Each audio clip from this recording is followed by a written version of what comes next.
Chegou mais um momento glorioso de nós compartilharmos a palavra de Deus. Evangelho de João, capítulo 1, diz assim: no princípio ele era a palavra estava com Deus, a palavra era Deus, e ele estava no princípio com Deus, e todas as coisas foram feitas por o seu intermédio, e sem ele nada que foi feito se fez. Olha que palavra gloriosa. Você sabe quem é a palavra de Deus? Se você falou Jesus, você acertou. Jesus é a palavra de Deus. No princípio, quando Deus criou o mundo, Jesus estava com Deus. E ele estava com Deus, e ele era Deus. E tudo foi feito por seu intermédio. Sem ele, nada que foi feito se fez. Olha que palavra gloriosa. Sem Jesus, nada que foi feito se fez. Agora você imagina que o mundo, para ser criado, precisou da palavra de Deus, precisou de Jesus. Agora eu pergunto para você, tem como a gente viver sem Jesus? Tem como a gente viver distante de Jesus?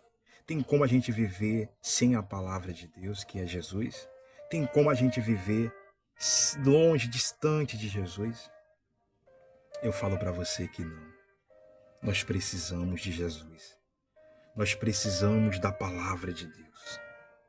Assim como o mundo ele foi criado pela palavra de Deus. A Bíblia diz que a terra era sem forma, era vazia.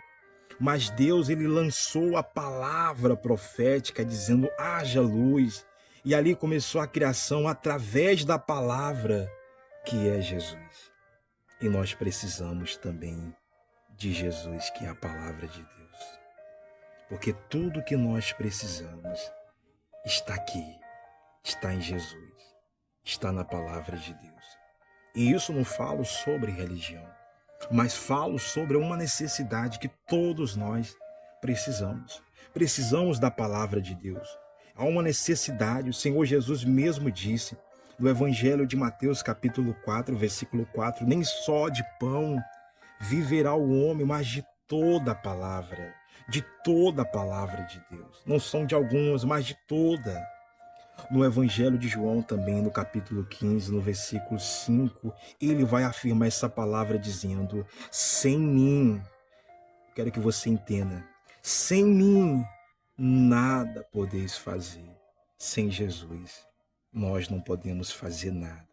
Sem Jesus, nada somos. Se apegue a Jesus, se apegue à palavra de Deus, se volte para Ele, tenha essa intimidade com a palavra de Deus. Você que se encontra distante, sabe? Você que se encontra distante, se volte para Ele, se volte para Jesus, se apegue à palavra, se apegue a Jesus, porque sem Ele nós não podemos nada, sem Jesus nós não somos nada, sem Ele não há paz, sem Ele não há a verdadeira felicidade, sem Ele não há a verdadeira alegria. Só em Jesus que encontramos tudo que nós precisamos, tá bom? Então coloque essa palavra dentro do seu coração. Deus abençoe.